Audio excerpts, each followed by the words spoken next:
Hello from the Engerati studio, live at ICSG 2016. My name is Ade, and joining me today is Alper Ugural, Chief Executive Officer at Energy Pool.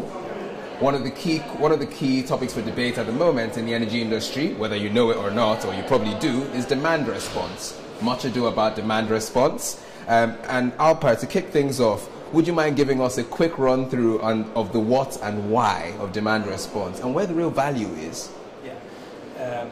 In energy markets, it's all about keeping the balance between the demand and supply. And sometimes the demand is there, but there's no supply for it or limited supply. So in order to make the balance, you can grow the supply of it, but in case that you're not, then demand is also that's something that you can play to keep this balance.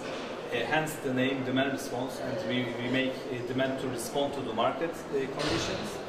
And this, of course, makes the grid more stable in terms of these kind of emergency situations, and also it can help more renewables coming into play as well. Because as you know, when you're talking about renewables, it's all about if there's enough sun or if there's enough wind, or maybe it's not raining. So these will keep growing and growing the imbalances of the system. And for the balancing need, you need some different tools. You cannot always play with the generation. This is a way to play with the demand side.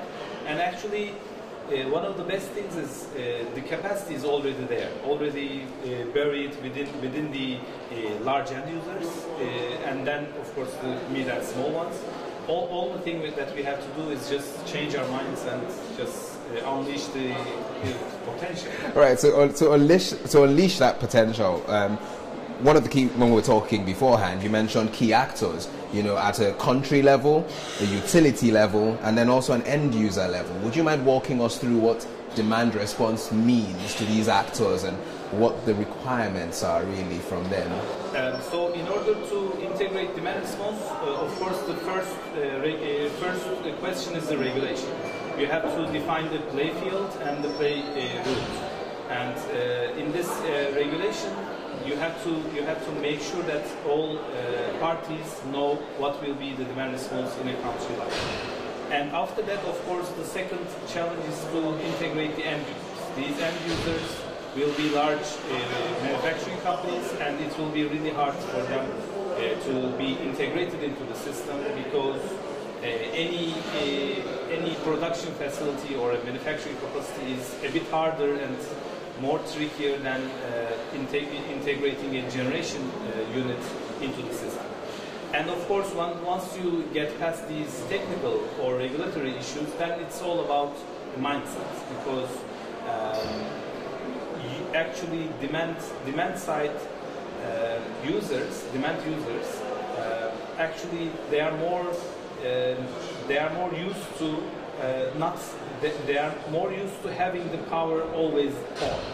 But now they have to learn that when they take it off, they will earn money out of it. So it's a mind change at the end. Okay, so it's a holistic view of the demand response equation, really, or demand response solution.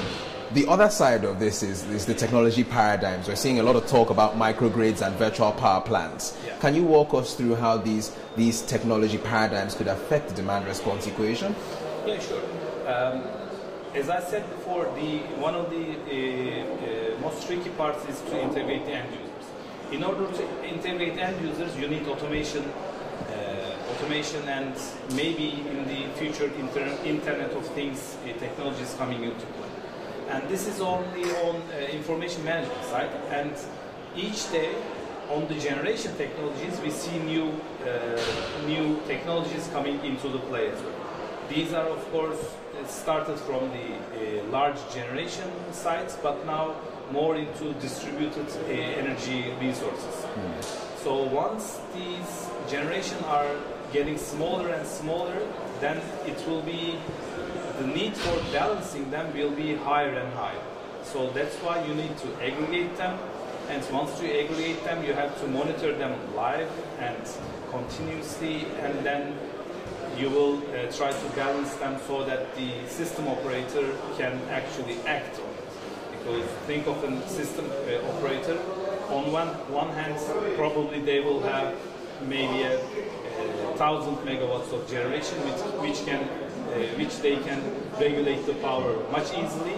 But on the other hand, they will have thousands of 1 megawatts solar or wind power.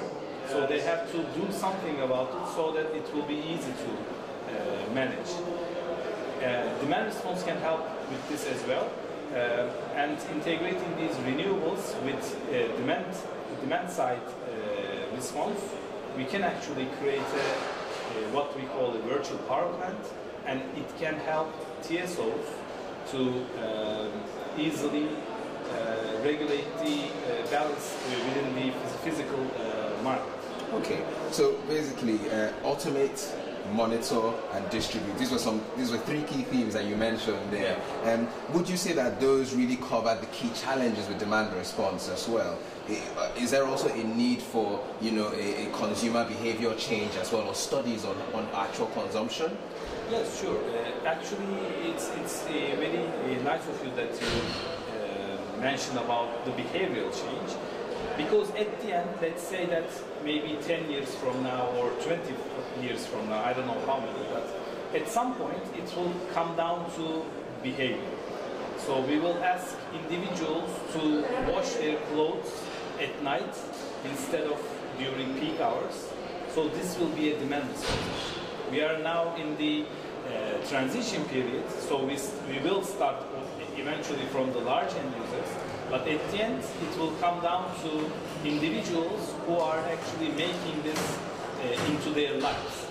In the world, of course, now in some parts, mainly in Americas, you can see these kind of applications. And once the behavior is changing, then it is monetized in the energy market. So washing your dishes at night actually makes you some profit out of it, or just lowers your energy. This is a way of demand response as well, but it's well into the future. Okay, well, you probably know what's coming next. You've given us a very good overview of where you could go with demand response and what the key challenges are. So at Energy Pool, how much of this is a reality? Where are you deployed? And also, could this be something we do in Turkey? I mean, we are here, right? Yeah. As Energy Pool is the leader of demand response in Europe, mainly our market is in France, but we also have another operations over Europe, as well as Japan and some parts of Africa as well. And now we are into Turkey. As a total in the world, we are managing nearly 2 gigawatts of power. So this is about 1/3 of a nuclear plant, and it's a virtual power plant, and it's a really good size for demand response. When we see about what's happening in Turkey, actually Turkish regulators, Energy Ministry and Energy Board plus TSO is already working on it for the last 2.5 years, and now these preparations are coming to an end, and within few months the regulation will be published. It is already published for public consultation, and they got the reviews, and now the final version will be out. Once the final version is out, then the demand response actually will start, and we are just at the tipping point in Turkey in terms of demand response. Well, thanks, Alper. I think that's a great place for us to end the interview. Thank you. Okay, so for more videos from ICSG, and if you'd like to hear more about smart grids, smart cities, maybe even about demand response, click below and around your screen.